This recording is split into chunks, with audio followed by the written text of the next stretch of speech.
ఆ నగలు తీయమ్మా అక్కడి నుంచి. అమ్మా, ఈ నగలు తీసుకో.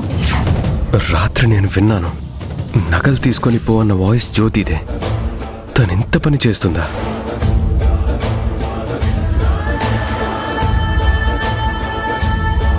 సందేహమే లేదు. అమ్మవారి నగలు శారదతో కలిసి ప్లాన్ చేసి ఇద్దరు కలిసి మాయం చేశారు. అత్తయ్య గారు, దయచేసి నా మీద అంత పెద్ద నింద వేయకండి. నేను అలాంటి దాన్ని కాదు. నీ తెలివితేటలు నా దగ్గర చూపించాలని ట్రై చేయకు. రాత్రి పవర్ పోయినప్పుడు నువ్వే ఆ నగలు కొట్టేశావు. విన్నారా దొరబాబు? అత్తయ్య గారు ఏమంటున్నారు?